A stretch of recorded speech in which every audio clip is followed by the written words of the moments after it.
Welcome to Deloitte M&A Views, a Deloitte podcast series exploring the latest trends and topics in mergers and acquisitions. I'm Greg Jarrett, and today we discuss divestiture operating models. We're joined by Louise Chang, a principal in Deloitte's mergers and acquisitions practice, where she advises life science executives through the M&A lifecycle to transform and position their organization for future growth. And Varun Buddharaja, a Deloitte Consulting LLP principal in the mergers and acquisitions practice and a leader within the pre-deal advisory practice. Thanks for taking the time. Louise, let's kick things off with you. Divestiture is a complex word to say. It just sounds complicated. Is there something about the actual action of divestiture that makes it more complicated than your typical acquisition? Yes, there is. Companies with multiple business lines that have achieved economies of scale and some degree of efficiency over time are likely to have commingled entities that share infrastructure, processes, and people. Therefore, these businesses have a higher degree of shared services and streamlined financial processes. So when a particular business unit or assets are being sold, companies are rarely prepared for the complex disentanglement process while also trying to run the core business. The challenge is how to thoughtfully plan and execute the separation without disrupting both the divested business and the remaining business.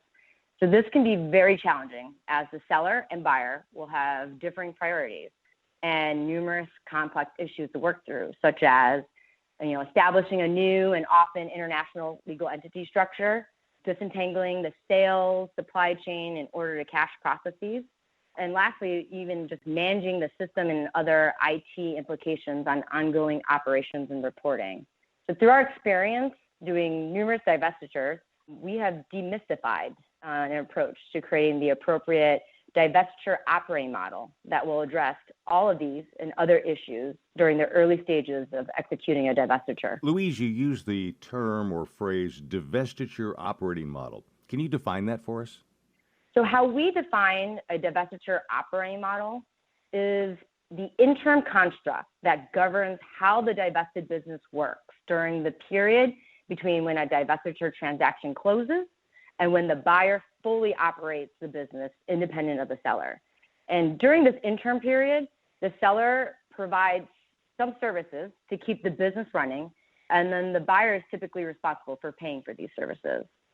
As companies go about designing this divestiture operating model for day one, we've noticed time and time again that our clients are not connecting the dots across all aspects of the business, and then therefore lose a lot of precious time between the sign to close period, exploring operating models that just don't end up working. So our approach outlines the 5 tried and true divestiture operating model options that we recommend using as a starting point to determine the strategy and approach and subsequently streamlining the setup process. So 5 options.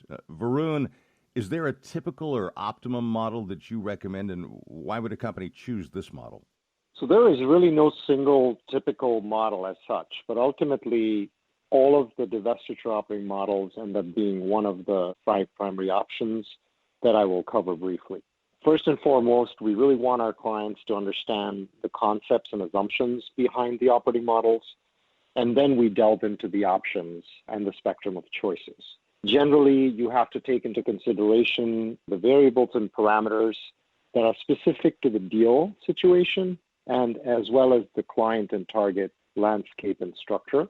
Some of these considerations include commercial, operational, people matters, economics, and financial reporting, to name a few.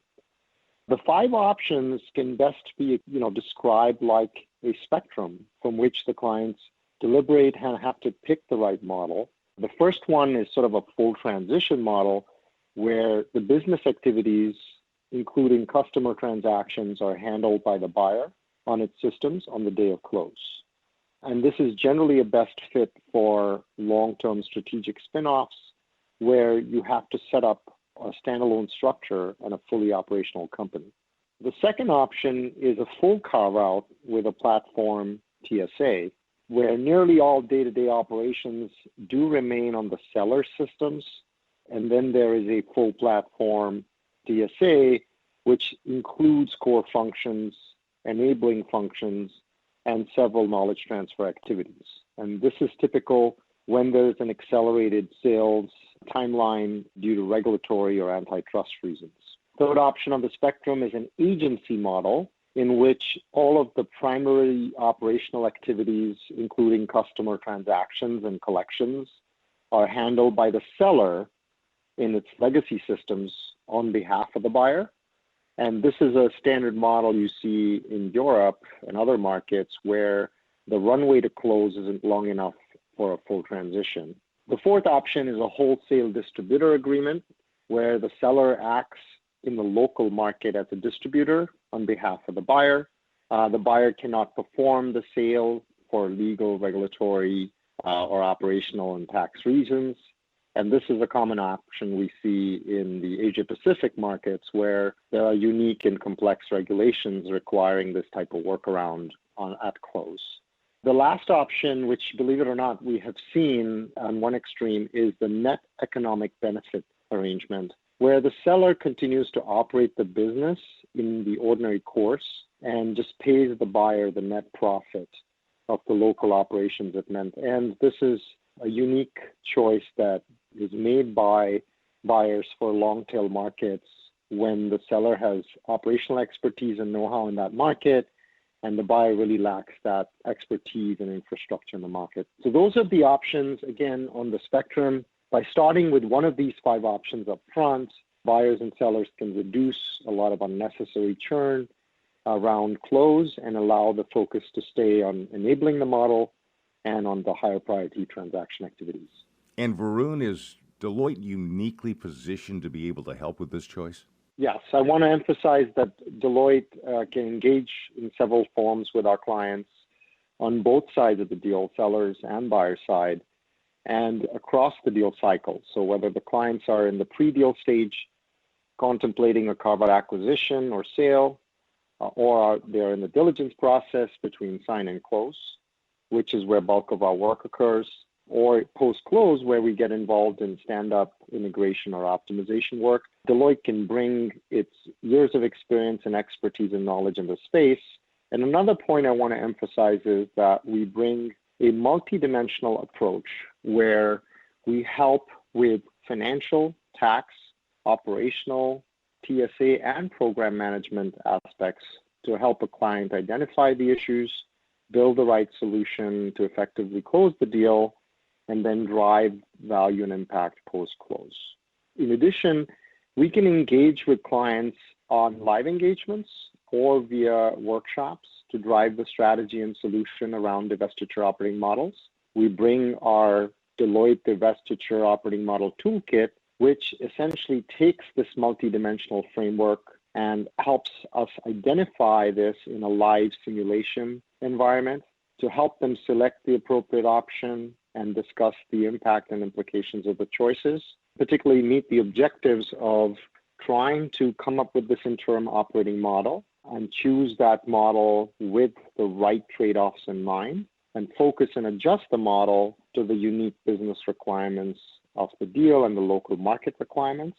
And then finally, just investigate specific tax and finance implications so the client is really well prepared to ensure a smooth financial process in the transition. Louise, as we wrap this discussion up, is there a way you can help tie this all together for us?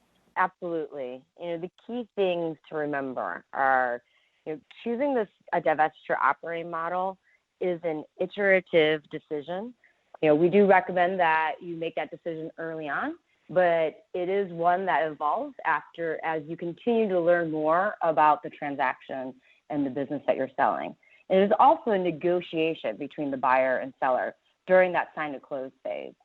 So key thing here, starting the discussion early with one of these tried and true models will really work and help the buyers eliminate unnecessary churn and help them focus on key issues that drive value and ensure business continuity, which is, as we all know, a good recipe for a smoother and more efficient transition. Thanks, Louise. Thanks, Varun. You've certainly provided a lot for me and for our listeners to consider as we move into the next phase of M&A deals. I'm Greg Jarrett. Thanks for listening to Deloitte M&A Views, sponsored by Deloitte's M&A Institute. This podcast is provided by Deloitte and is intended to provide general information only. This podcast is not intended to constitute advice or services of any kind. For additional information about Deloitte, go to www.deloitte.com/about. We also release new podcasts regularly, and if you subscribe, you won't miss a single one. To stay connected and receive more information on Deloitte's M&A service offerings, visit www.deloitte.com/us/MA subscribe and follow us on Twitter @Deloitte M&A. Until next time.